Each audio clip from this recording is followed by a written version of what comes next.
not just on the enterprise, but now think about the consumer. Yeah. Apple's launching iPhone 16. I believe this is the start of an AI-driven super cycle in Cupertino. 25% of the world will access AI through an Apple device. Then you, of course, you're gonna have Samsung, other smartphone players. I actually kind of view it as a renaissance of growth for the smartphone industry. So you're not worried that, I think there's a concern that Apple may see some slowdown in growth, and probably that's one of the reasons why Buffett took some profit, right? I think how so many have missed the Apple story, and I believe eventually at $4 trillion over the next 6 months.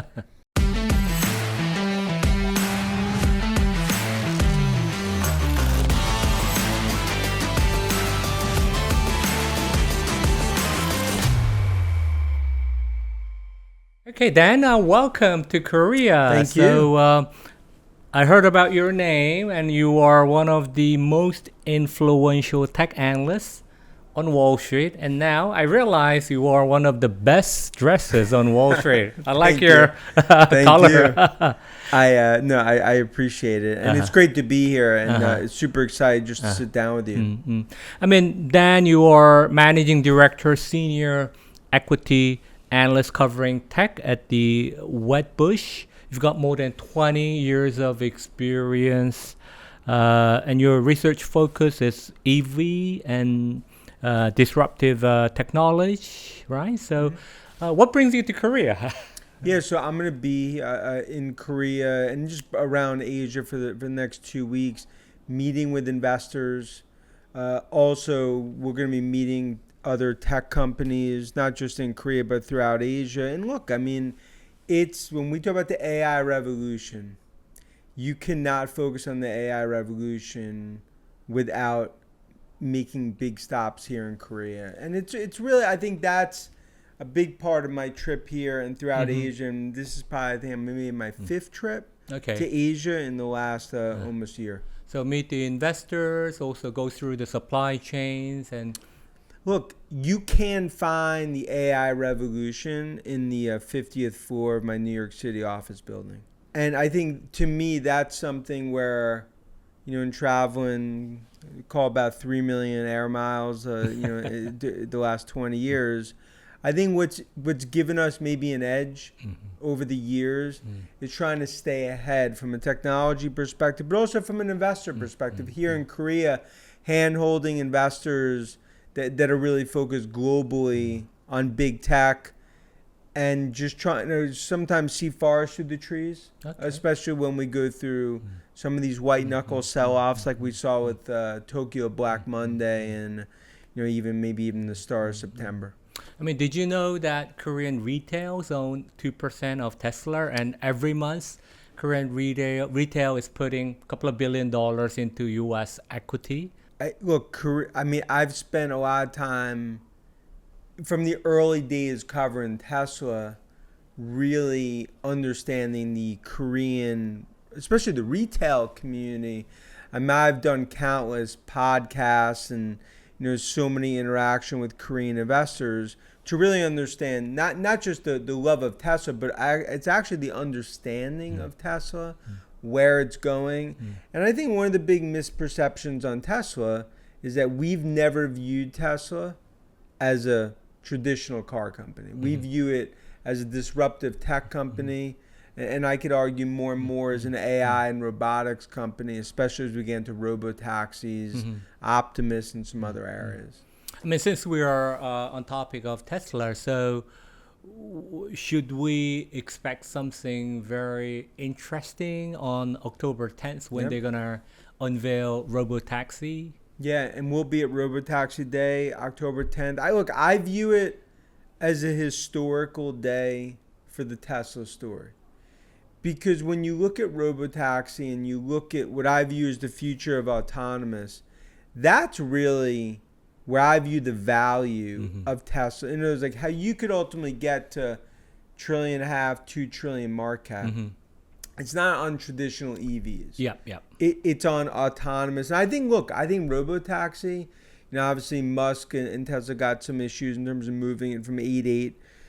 you get one chance to make a first impression. And I think this is going to be revolutionary Okay. in terms of where it all heads.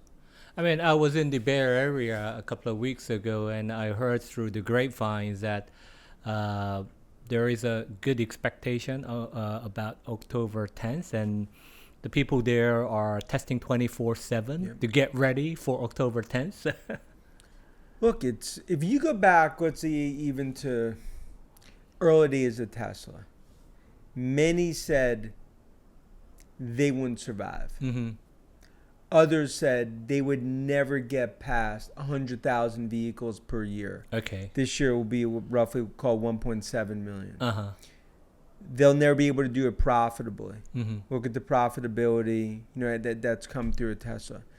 When you look at robotaxi and autonomous, I think the biggest disconnect right now in the stock is investors being skeptical and really underestimating what I believe autonomous is going to bring to the broader Tesla story, especially when it comes to FSD, the software piece. And I kind of view this as a new era Sure. for Musk and Tesla to kick off on 10/10.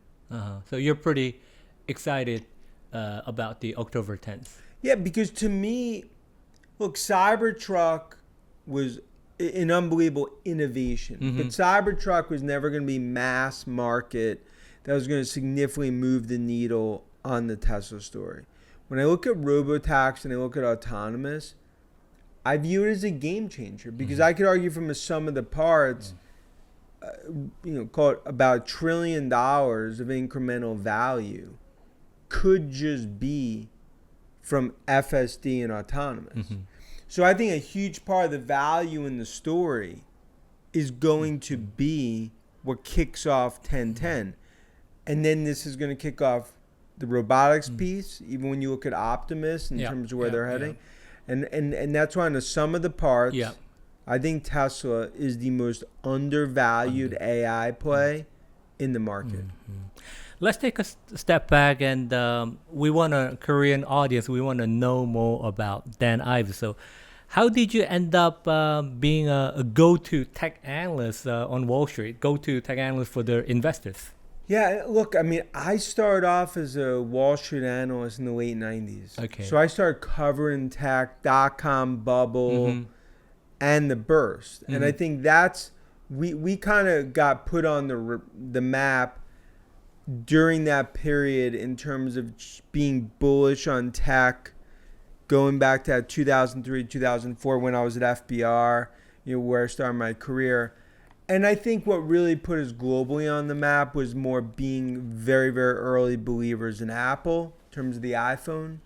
And then, of course, in Musk and Tesla. And I think investors got to understand we're someone where we're going to understand where the trends are and guide investors through that turbulence. Okay. And I think that's how we've developed a reputation institutionally, but also with retail investors. I mean, most recently with the AI revolution, godfather of AI, Jensen, Nvidia, and what we've seen here, it's trying to handhold through the white knuckle moments. Because look, the haters hate. A lot of bears, when they focus just on valuation, their spreadsheets, they've missed every transformational tech company from Meta to Tesla to Apple to Microsoft and others. And look, for just like I'm here, right? In other words, it's trying to keep an edge and just trying to really understand where not just technology is going, but the winners. Okay. And think long term. Yeah, because look, a lot of analysts, as soon as it gets a little windy, right away, they go inside. As soon as there's a little storm, they go back. But I think for the true winners and to understand what's happened from a tech perspective, you have to navigate the storm. Sure. Yeah. And not just going back to like financial crisis, but going back to like that 2010 to 2013, 2014 era, and then even going back to like COVID lows, where we really stand out it's trying to navigate through the turbulence. And I think for anyone that follows me on social, on Twitter, Ives Tech or LinkedIn, look, we wear it all on our sleeve. We're not someone where you're gonna wake up one day and be like, "What? Now he's bear." We've been perma bullish, really going back to kind of call it late '90s, 2000, and we're passionate about our thesis and about what we cover. Market was a little rough yesterday, right? I think there was some risk off mode. Nvidia was down nearly 10%. So I think the biggest question is whether there is a AI bubble being built. And I looked up some of the research like Sequoia Capital. Last year they said already we are approaching overcapacity in GPU. That was proved to be wrong. I think in the second quarter there were more dollars spent on the GPU capacities. What's your take on the current situation? Are we on our way to massive overcapacity? My view is demand's outstripping supply 15 to 1. Okay.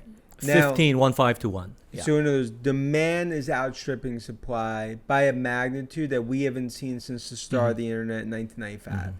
The reason I believe we're in a 1995, almost 1996 moment, but not a 1999 bubble moment, we have $1 trillion, based on our estimate, of incremental AI capex coming down the pike. In the future, already. To me, it's over the next 3 to 4 years. Wow. Now, okay. Nvidia, and obviously led by Godfather of AI, Jensen, only game in town.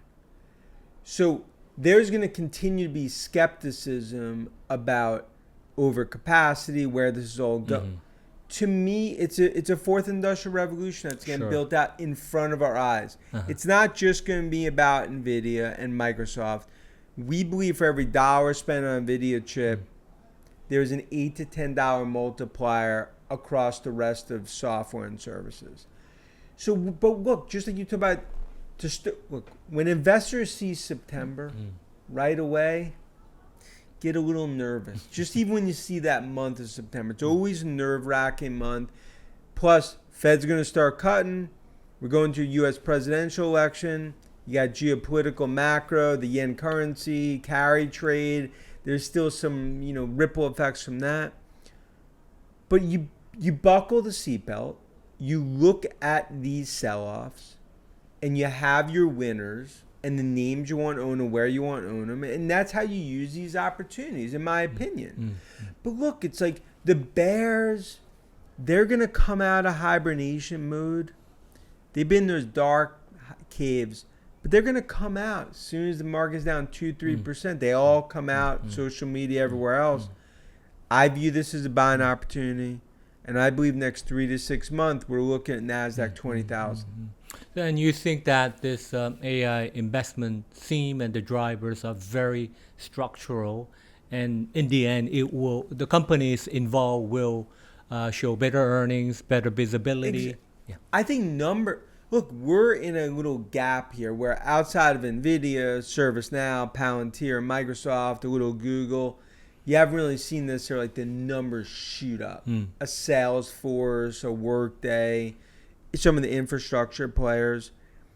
I think as we go in 2025, 2026, you could ultimately have tech numbers, and I believe still in a soft landing environment, that could be 15-20% higher than what the streets so analysts are underestimating earnings power. And that's really been our call. It was like first wave, second wave, third wave. And it was like to get to the next wave, it's not just about multiple expansion. Numbers need to go higher. But if you look at use cases that's happened in AI, look at Palantir, ServiceNow. You obviously look at Lisa Su and AMD and everything that they're going to do, all the hyperscalers. We are now in what I kind of view, if this was a 9-inning baseball game, we're in the second inning. Just second inning out of 9. Wow. Look, and we believe this AI party, it's 9 p.m. in the AI party. That goes to 4 a.m. Okay. Now, Grant, there's going to be moments, did the music stop? There's glass on the dance floor. Mm-hmm. We're gonna go through iterations of it. Okay. But that's all. That's how I view it. I believe now with the Fed in cut mode, soft landing. I believe now, really firming up. It's a bullish environment for tech, especially with $6 trillion on the sidelines. Yeah. I mean, for us in Asia, particularly in Korea, I mean, apart from getting a direct exposure to single stock like Nvidia, but what do you recommend for the retail, the best way to play this long-term scene? Look, right now, I mean, this revolution, I think it's really U.S. centric. Sure. Yeah. And I'm a believer where you have to view it in baskets. You got your Mag 7, but I believe there's really a second, a third, a fourth derivative basket. I think on the semi side, it's not just about Nvidia, which we're core believers. And I think a year from now, we're looking at $3-4 trillion market caps. Nvidia, what's happening in Cupertino with the super cycle in terms of Apple, and then Microsoft. But I think on the semis, you want to own AMD. You want to own Micron. You want to own TSMC. And it was like, I'm a believer now, the supply chain piece, you want to own that in one basket. On the software side, not just about Microsoft, but I believe we talk about the use cases. Oracle. Okay. Salesforce.com. I look at names like ServiceNow, Palantir, the Messi of AI. Then you look at other use cases. Full autonomous. That's where Tesla is really front and center. Cybersecurity is going to be a core theme in terms of how you protect it. Palo Alto, Zscaler, CrowdStrike. You cover securities company as well, right? Yeah. Look, because so I view it as thematic. And it was like, look, when I'd come here a year and a half ago, I'd go into meetings and be like, look, Nvidia, Microsoft. That's it. I don't care about where the value, you own it. 6 months ago, still that trade's there, but now you're starting to own the second, third, fourth derivatives. Okay. This trip, it's really now, it's not just about Nvidia and it's about playing the derivatives of what I view as $1 trillion of incremental capex. And every time investors put up the Cisco chart in the late 90s to the Nvidia chart and try to compare it, I disagree with that, because 90% of the incremental Cisco buyers back then, who were they? Startups, CLEX, that ultimately went by the wayside. Who are the big buyers when you think about today? Big tech. $1.2 trillion on the balance sheet and going to generate more cash in some countries. They're not going anywhere. All right. So you're very strong on Nvidia as well as other second derivative plays. You gave the names, and for instance, I remember like ServiceNow had a very good result. Yep. Some of the senior HR people that I know, they all talked about how great the service is, and they're delivering, right? Wow. But also it's like, you look at McDermott and what he's done to ServiceNow, they are going to be a direct beneficiary. You look at what's happened to Oracle. Look at that transformation. Now Dell, even though I think some of the blooms come off the rose, they've benefited. IBM, Salesforce, you go down the list. This is really going to be a tailwind for software companies as they really monetize this next piece of AI. And look, that's what I continue to stress is, you look at Nvidia earnings, probably this last one, the most watched earnings that I can remember in the last decade. Stock, muted reaction, starts trading down. It's very easy to think, oh, the trade's done. It's a bubble. This is it. Or as the bears would say, the bubble of all bubbles. Look at the spending. If you listen to the conference calls, you look what's happened to numbers across tech, it's bullish. And that continues to sort of be my theme. And it goes back to the party. Some will look at the party from the outside, velvet ropes are there, and they'll be like, ooh, party doesn't look that fun. I'm going to go up to my room, eat ice cream, and read a book. So my point is, you could go to the party and you could keep those that are in the party, you keep worrying about what about when it's 4 a.m.? What about 5 a.m.? When the people in the hotel that went upstairs reading a book, eating ice cream, didn't go to the party, versus the people that went to the party, when they meet up at 6 a.m. at the diner, I feel like it goes back to the bears sound so smart. Yeah. The bulls make money. Okay. And the party will continue. Well, again, and it goes back to like it is 9:30 p.m. in the party that goes to 4 a.m.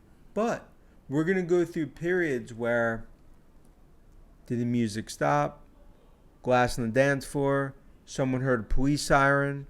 The point is, like, you're gonna go through periods like that. They're white knuckle moments. That's what they are. But I believe we sit here 6, 9, 12 months from now, and this is really the start, foundationally, of a fourth industrial revolution.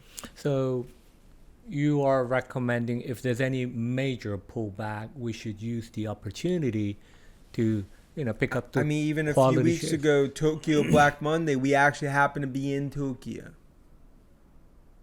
Literally for 8 to 10 hours, all we were doing was talking with investors, walking through what did anything change? Does yen carry trade? This is not a black swan event, in my opinion. So that's why it's like, It's a short-term flow issue, right? because look, I feel like probably like what's given us a better vantage point than maybe some is that by covering tech in the late 90s to today, your perspective, the history is there. So I feel like it's very easy when you go through certain periods where you could think this is it, trade's done, hype, that's it. But that's why when I look at like where the spending is, not just on the enterprise, but now think about the consumer. Yeah. Apple's launching iPhone 16. I believe this is the start of an AI-driven super cycle in Cupertino. 25% of the world will access an Apple device, AI through an Apple device. Then of course, you're going to have Samsung, other smartphone players. I actually kind of view it as a renaissance of growth for the smartphone industry. So you're not worried that, I think there's a concern that Apple may see some slowdown in growth, and probably that's one of the reasons why Buffett took some profit, right? But you disagree. Look, I'm not saying the hyper growth period of Apple has clearly subsided. But to me, it's all about install base. Okay. I think how so many have missed the Apple story. They hated $1 trillion, despised it $1.5 trillion, $2 trillion. It's unbelievable. $2.5 trillion. They're screaming from the mouth. And I believe eventually at $4 trillion over the next 6 months, because investors that have missed it, and I think very similar to missing Google More than 2 and Amazon. billion. It's the install sum of the base. parts. Yeah. It's the sum of the parts story. The services business is worth $100 billion, in terms of revenue, Sure. but actually from the sum of the parts, I think it's worth Yeah. 1.6, 1.7 Yeah. trillion. Now with Apple, 1.5 billion iPhones worldwide. 300 so you go through, like, you have 300 million of 1.5 billion have not upgraded in 4+ years. It's a massive pent-up demand, and AI from a consumer perspective will now go through the walls of Apple Park. Yeah. And that really is the thesis. I kind of view it as like all of our checks show units started at 80 million. That's what Apple is expecting. Now we're up to 90 and 92 million.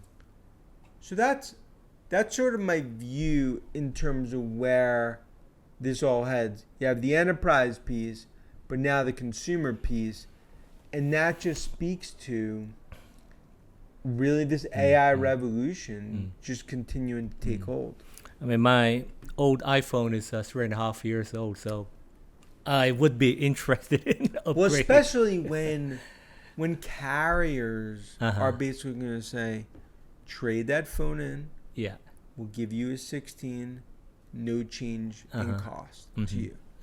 And then you're going to have hundreds. I think another misperception is some will be like, okay, well, ChatGPT or OpenAI, I don't see the value there. You're going to have hundreds of apps built on Apple's ecosystem, Apple Intelligence, that will be generative AI apps. Okay. And that's really going to be a huge part of the monetization when it comes to the AI piece, specifically around Apple on the consumer side.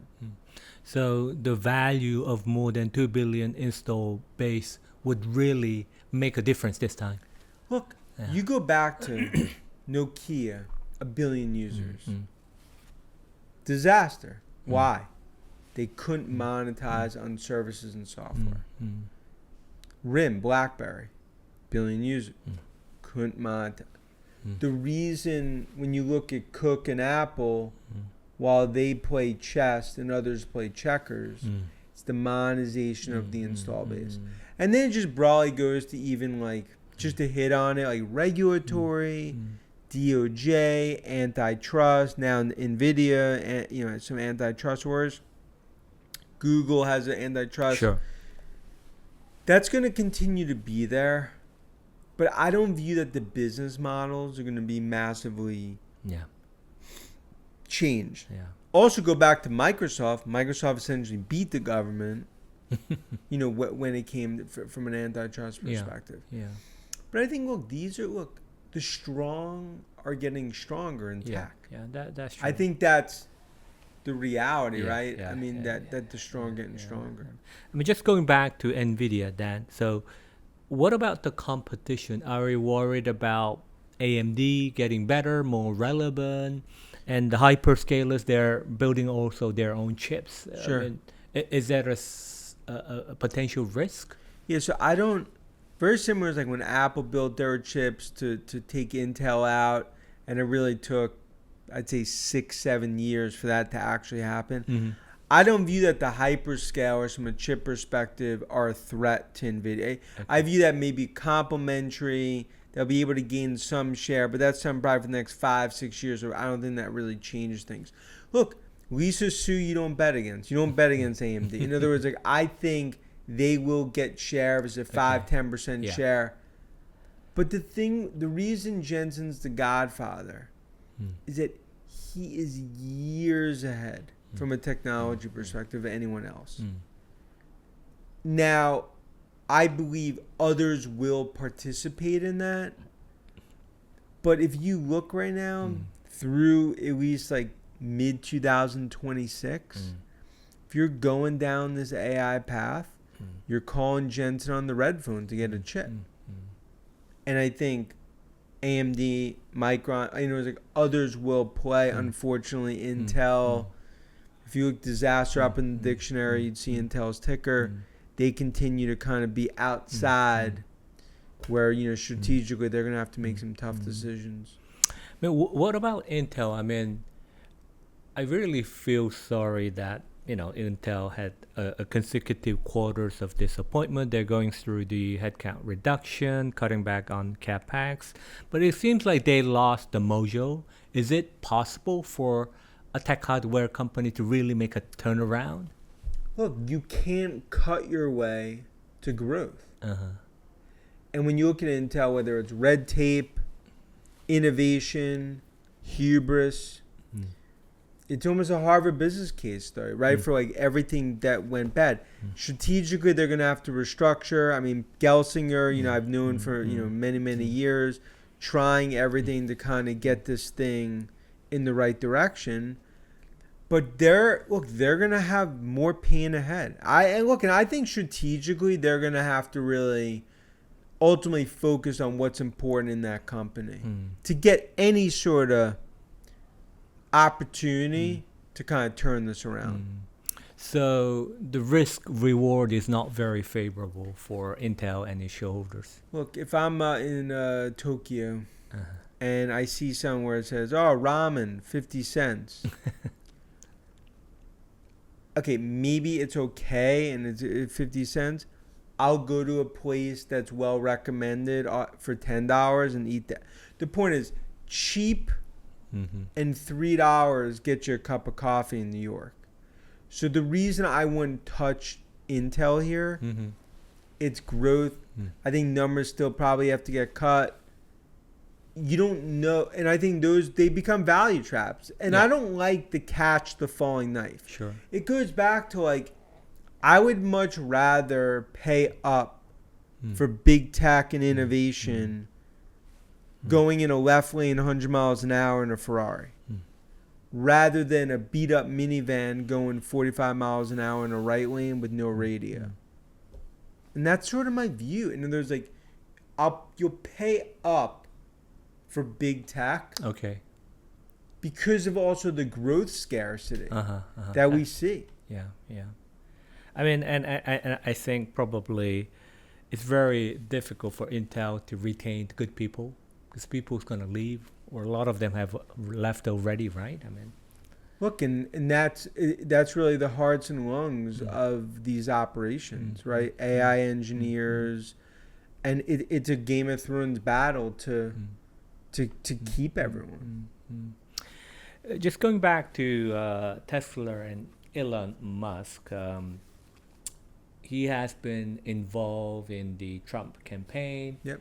We don't know specific numbers, but he's been throwing a lot of dollars to support. So from a Tesla shareholder perspective, is he hedging the risk, or is he creating more risk than necessary? I mean, how should we interpret his involvement? Look, ideally, you don't want him involved politically, but Musk is Musk, and we've seen it with X and everything else. He's not going to listen to anyone.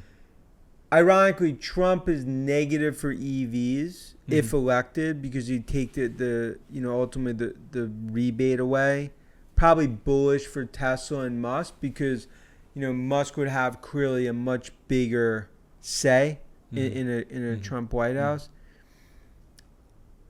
I think investors have started to get a little numb or immune to Musk and some of the political antics. But this is real stakes here. The irony is a Harris ticket you could say is actually more bullish for EVs.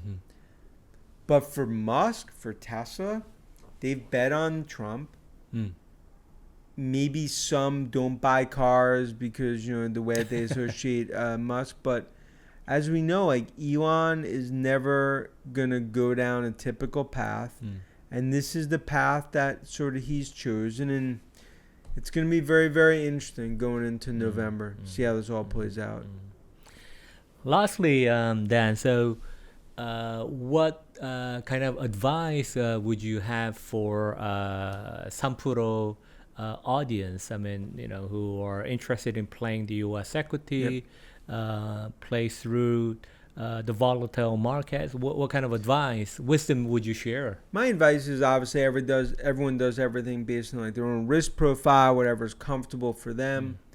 But I think there's so much information out there where a lot of retail investors can almost become, pseudo experts. And I think it's trying sometimes to tune out the noise, especially in the white knuckle moments, understand what the core names are, and stay disciplined because it's very easy to get swayed. Don't get carried away by the noise. Geopolitical, macro. Look, I think it's very important to understand what's going on, but also don't let it sway you from your core thesis. And that's right. I know you can follow me on Twitter, X, LinkedIn. There's others, Tom Lee, Belsky, that I'm huge fans of, and I think it's just trying to, sort of navigate this period. But we continue to think it's a soft landing and a bullish for tech. Well, Dan, thanks very much. No, thank have you a for safe having trip. me. Hope to see you next year in Seoul. No, I will, and thanks so much for having me. Okay, thank you.